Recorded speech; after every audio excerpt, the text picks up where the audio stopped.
lucky enough to get my hands on the brand new LEGO Star Wars UCS Tie Interceptor. This bad boy sits firmly at 16 inches in length and 13 inches tall. So let's get started.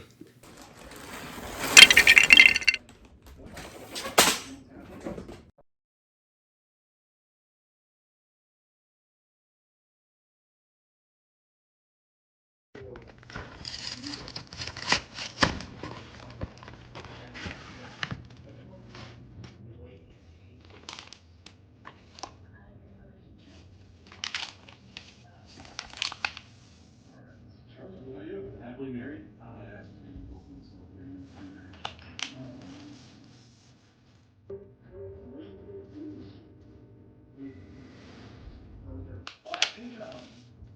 Yeah, this is a 7-hour-long video. 7 hours of training.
Now, obviously, minus the missing crucial pieces that I would need in order to actually finish this set, this thing is just magnificent. Like, the attention to detail on a lot of these newer sets just does not fail to let me down. I'm always amazed at how much they can put into these sets, especially like this one, and then obviously the Venator from previous video. But so yeah, just like a lot of these newer sets, there's these little plaques, and they're now starting like these printed ones instead of just putting stickers on, which I think is a lot better.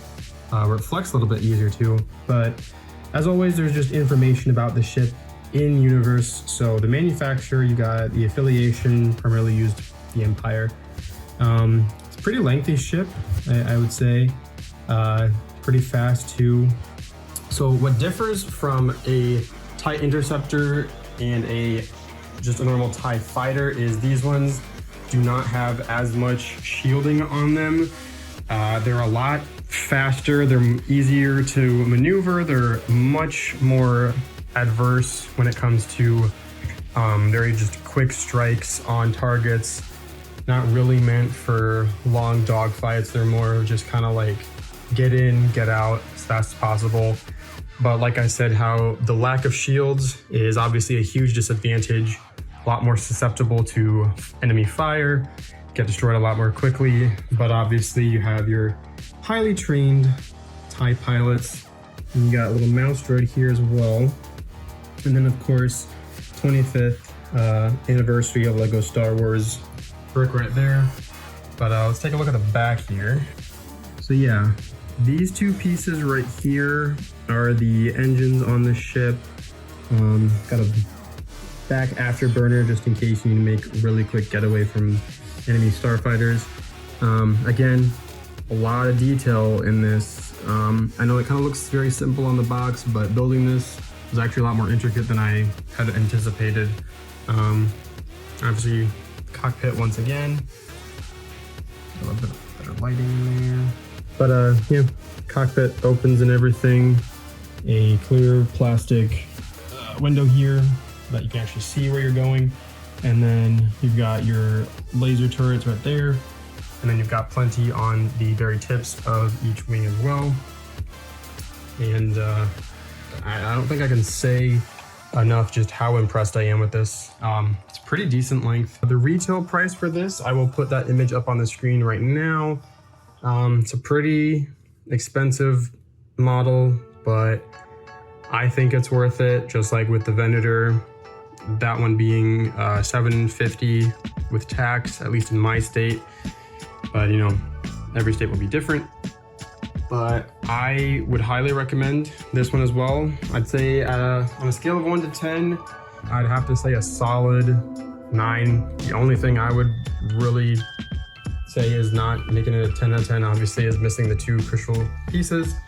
But you know, I think I can angle this thing in my display area so that you can't see it. Speaking of display area though, I finally have my shelves put together for a lot of my LEGO displays. So got the brand new Venator that came out last fall. We've got Darth Vader's Executor Super Star Destroyer. It's got 2 small scale Star Destroyers, just kind of for reference of size.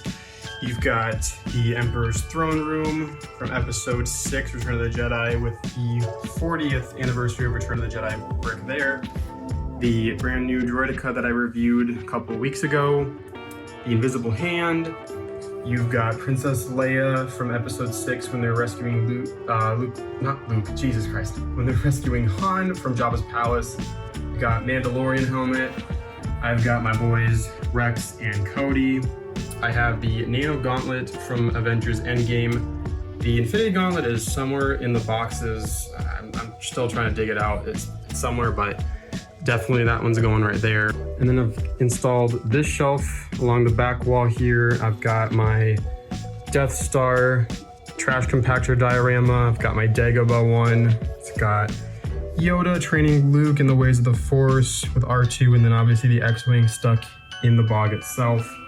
This one's pretty cool because these sides do actually end up coming in and whatnot. I think it's pretty cool.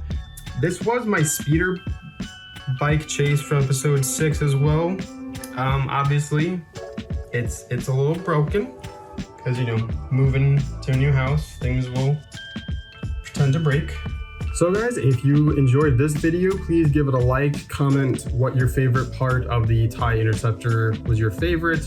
Subscribe if you haven't already, and I will hopefully see you guys in the next video. So until then, may the Force be with you.